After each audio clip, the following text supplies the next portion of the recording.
a story about that cluster of stars over there. Do you know it? I'm sorry to disappoint you, but they're gonna like at some point they don't do that internally. At some point they're gonna like explode and go boom, and then like they're gonna kill a lot of planets with them and stuff. Like stars are gonna explode. Hello guys and welcome back to some more Dragon Age Origins. I am gonna proceed to actually talk to my companions and see if I can't help them out a little bit. And of course give them stuff. So Morrigan now likes me a little bit more. Good, I guess. Provides combat bonuses. Low approval does something else. Alistair, you would like a gift, won't you? I mean, I need you by my side all the time. So I can't do much for anything here. Heavy crown, here you go. Is that for me? Really? Yeah, it is. There you go. Wow. Wow. Wow. Made of several strands of silver chains. Alright, cool. You approved. Now, Liliana, let me give you something too.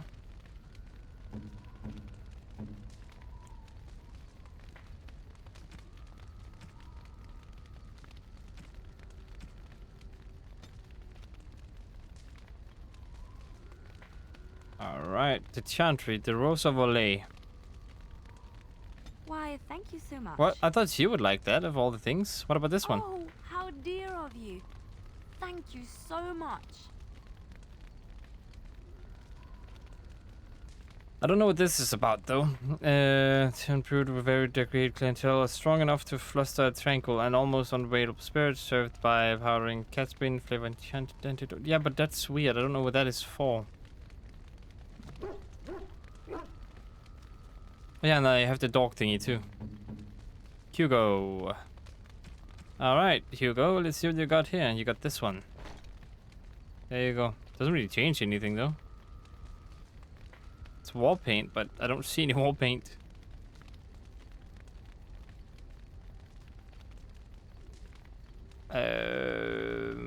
This is better.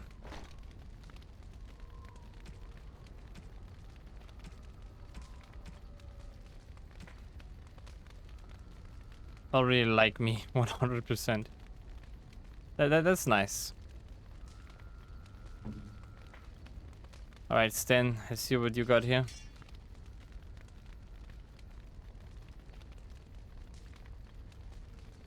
You only need one, don't you? And there you go. You're also a two-handed person, aren't you? Well, I would like to give you a two-handed weapon, but I don't have any. You want a gold bar? Unexpected. Thank you.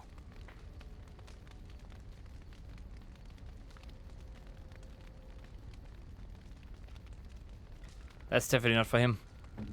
Alright, what about a win? Let's see if I can't help her out a bit here with some stuff. Attraction win, +2 to magic, really? That is not a bad weapon you got there. I might think about taking it.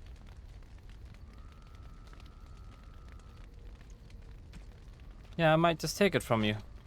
I hope you don't mind that if I do. Let me just see about everything else first, though. My resistance +2 to magic, +2 to defense. No, that is her stuff. Don't have anything else for her, though. Senior Enchanter's robes. 2 willpower, 2 magic, and 6 defense. What do I have?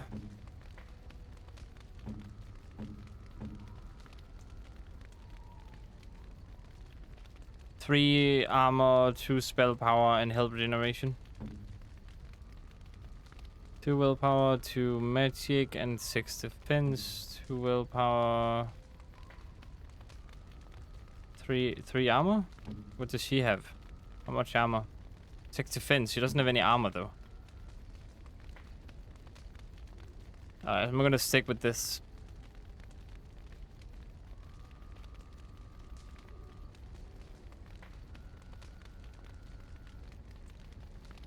So that bait Strider's shoes. I really need to fix that. That is so awful.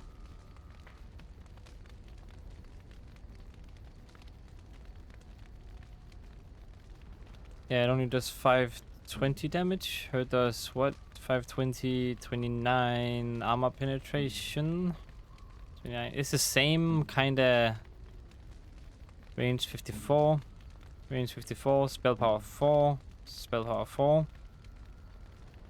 I mean, it's actually not that good in general when it comes down to it. So I'm not gonna mess around with that, but I will give her a gift though. This is a welcome thingy to our little thingy here. Here you go. Have a rune stone and a silver chain. Oh, marvelous.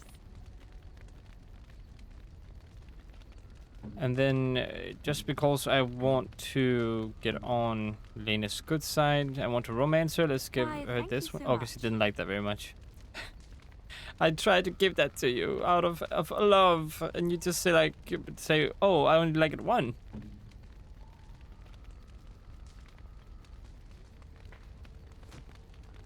It hurts. It hurts. Anyway, what are you? Who are you? The Circle of Magi stands ready to assist, Grey Warden, as do the Templars of the Chantry. Oh, okay. Do you need anything? There are always areas to improve on, Grey Warden. The most useful for my talents are runes. What do you want runes for? The Circle of Magi stands ready to assist, Grey Warden, as do the Templars. They'll work together? The sincerity of your cause has drawn them together under a Whatever happened otherwise. Okay, fine. That's coolio with me. I do need to look at my spells and attacks though, considering the whole situation. There is no... Where did she get revival from? Has to be because of her special magic.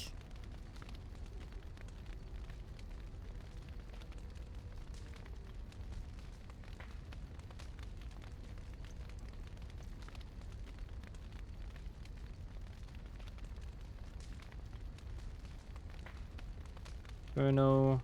Yeah. Alright, anything else I need to take care of? Don't really think there is anything else other than, you know, maybe I should have this here to be able to help. Alright, let's talk to everyone to see what they have to say. Do you Lelena, remember our first. discussion? Yes, of course.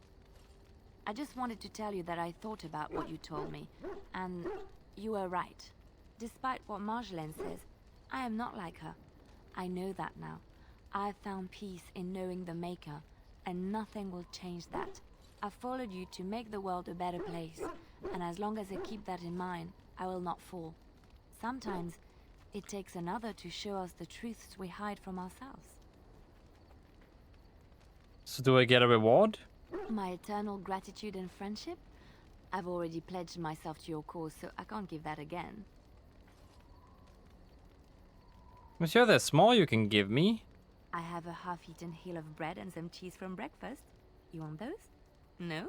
Oh my goodness. Want some half-eaten cheese? I mean, I'll take it. You know what? Give it to me. Give me that cheese. The stars are out.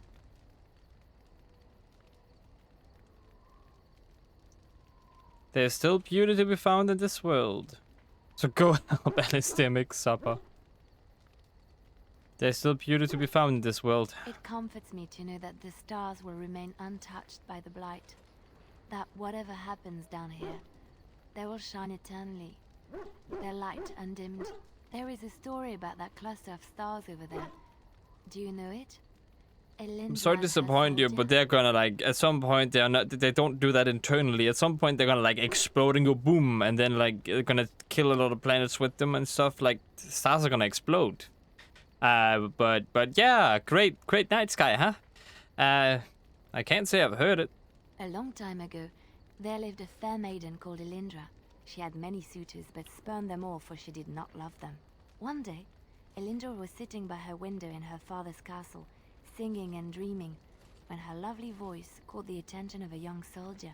Entranced by her song, the soldier drew near to Elindra's window. As their eyes met, he fell in love with her, and she with him. When Elindra told her father about the man she had chosen, he was furious, for Elindra was high-born, but her love nothing more than a common soldier. To keep them apart, he had Elindra imprisoned in the highest tower of his castle, and sent her soldier to the wars. Alas, not a month had passed before news of the soldier's death reached Elindra. Alone in her tower, Elindra wept for her love, and beseeched the gods to deliver her from this cruel world. So earnest was her plea that the gods themselves were moved. They gathered Elindra into their arms and lifted her high into the heavens, where she became a star. The gods also raised up the soul of Elindra's soldier love, and there he dwells, across the horizon from her. The band of stars between them is a river of Elindra's tears, cried for her lost love. They say that when Elindra has cried enough, she will be able to cross the river to be reunited with her soldier. That is so sad. The stars are not made of tears. Why the stories always end so badly? I'll never look at the stars the same way again. This story is one of my favorites. A tale of a love so great and so enduring that it defies death and moves the gods to action. Sometimes I ask myself, does such a love exist? Can it exist?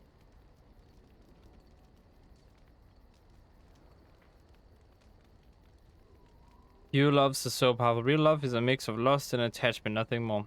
If we lose hope in love, then we are truly lost. I never expected you to say that. It is a pleasant surprise.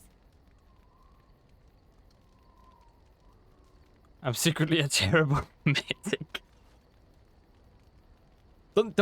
Come on. I'm so confident. Don't tell that game. Don't worry, I'm Sedge, but I'm a great romantic. Why is it a surprise? I have to say there is a certain severity to you. Finding a person behind that all is nice. Maybe you should let your softer side show more often. Sometimes following your heart, not your head, leads you to remarkable places. Well, okay, well, I don't know what that even means. Looking for little old me? Little old you? Alright, that's the first time you said that. I'd like to talk to you about something. Yes? What's on your mind? There's nothing on my mind, actually. I just, for some reason, want to talk to you. Yeah, that's it. Alright, Wynne, welcome. Oh, it's been a long day. Rest would be welcome. Are you alright? Yes, of course. I am just a little weary. As you may have noticed, I'm no spring chicken. No, you are a person. Ha, very funny. But in all honesty, I do not know how many years I have left in me. I have lived for such a long time, but there is always something else to do. And I have to keep going in order to do it. I think I will be glad when I am done.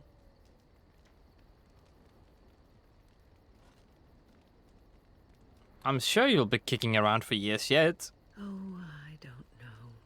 I really don't. Have you encountered many abominations, apart from the ones in the Circle Tower? No, the ones in the tower were the first ones. Why do you ask? You are younger than I, and your nerves yet have some steel in them.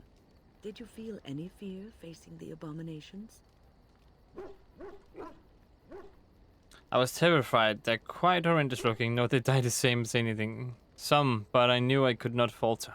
The first time I saw an abomination, my blood turned to ice. It was months before the nightmares stopped. It was the knowledge that I could easily become one of them that frightened me the most.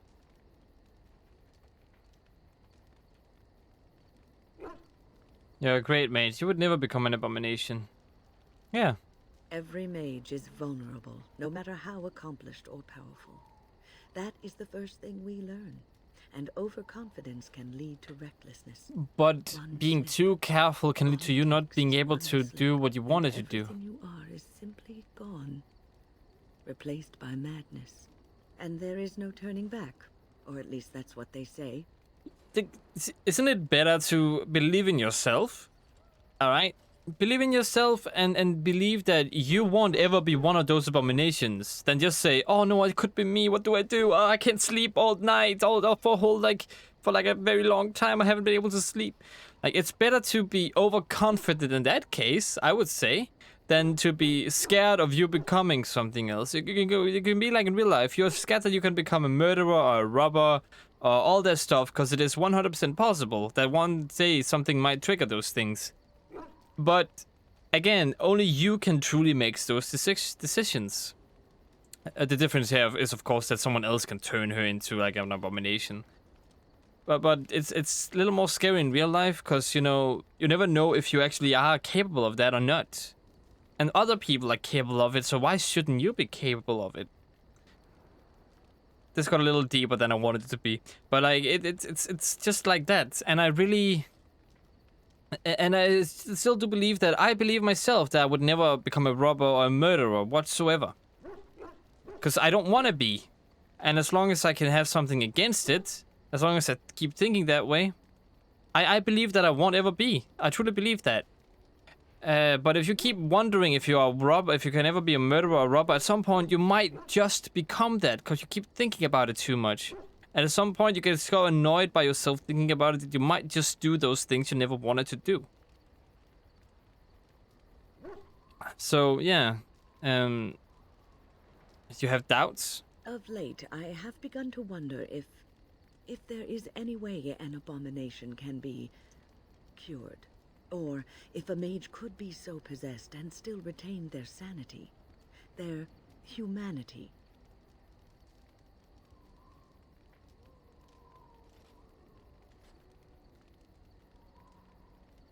It's because she believes she might be one because of the thing that hit her. If one retains one's humanity, one is not an abomination. Yes, it is madness and cruelty that define abominations. If those are lacking, if the mage remembers the person they truly are, then they are not an abomination. I never saw that. Thank you for showing me another way of looking at it. Irving told me about how you became a Grey Warden, and that unpleasant incident that occurred prior to your departure from the Circle. Talking about Yuan? None other. I respect the decision you made, and the way you handled it. And it did not seem to affect Duncan's desire to recruit you. But that aside, you're a Grey Warden now, and perhaps I presume too much by saying this, but the Circle is proud of you.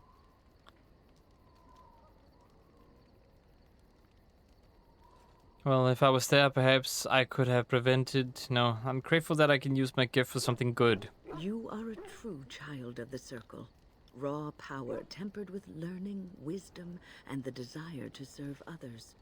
Sometimes it gives me comfort to think that everything will end up the way it's supposed to.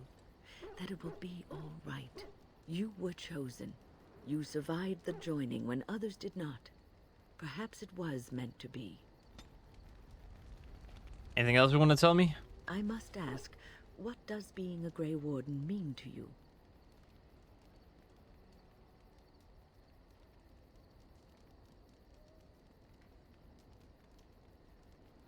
It means I've been chosen to do something important. There's that, of course.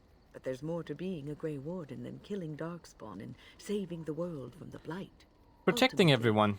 Being a Grey Being Warden there is to help about others. serving others. Yeah, About I know saving that. all people, whether elves or dwarves or men.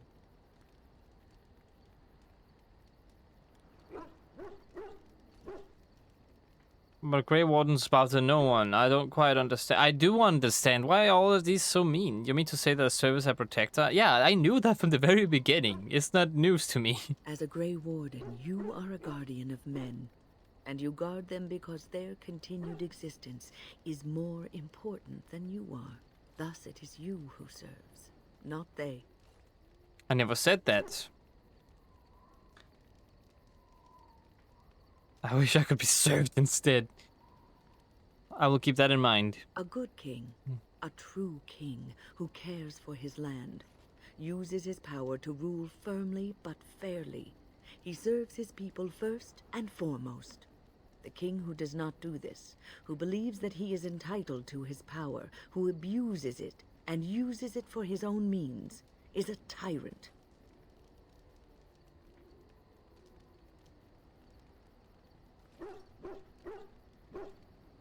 I'm strong enough to take power, so in a way, having power confines you. If you live apart from others, and your actions affect only you, then you may do as you wish. But if you have power, influence, and strength, your every action will be as a drop of water in a clear, still pond. The drop causes ripples, and ripples spread. Think of how far they will go, how wide they will become, how will they affect the pond. But I've lectured enough for today. I should stop before I wear out my welcome.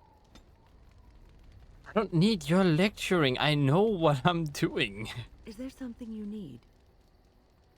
Alright, why didn't you stay at the tower? The circle is in good hands. Irving knows what to do, and he doesn't need me underfoot. For now, I will support those that battle the Darkspawn. I do feel I left things unfinished in Ostagar. There is so much left to do, and I would be part of it. But you left the children. Yes, I did leave them. But if the Blight is not stopped, all of them will face suffering greater than what was seen in the tower. The Grey Wardens, all 2 of you, need all the help you can get.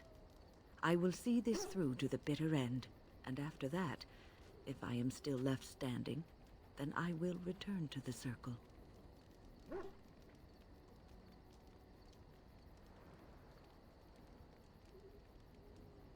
Okay, just finally pull your weight. I wanted to make sure you really wanted this. No, of course I don't. I'm old and unsure of what I'm doing. Actually, I'd rather be in a warm chair in the sun, being served pudding, or some other easily digestible food.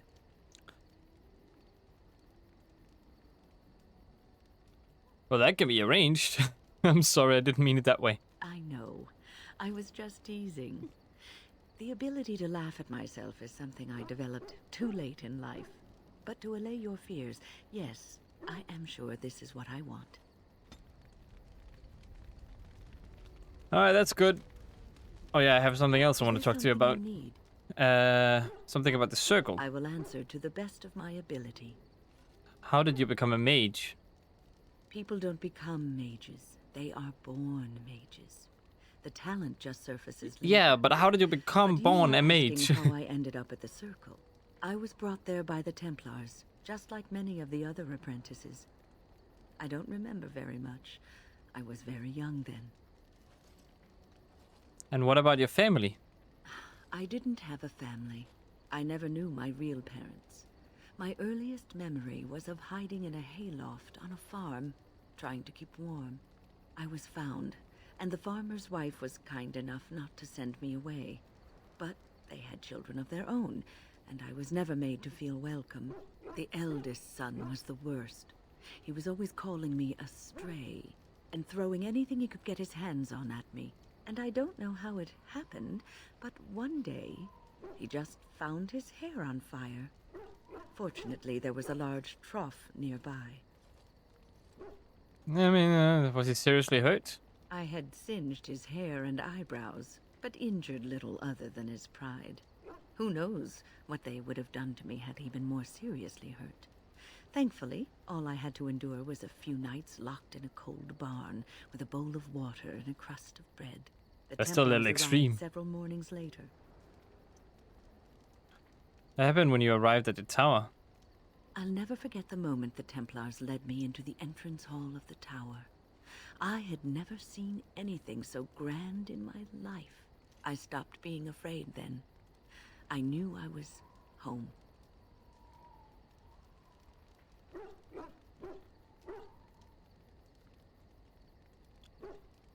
That's a great story.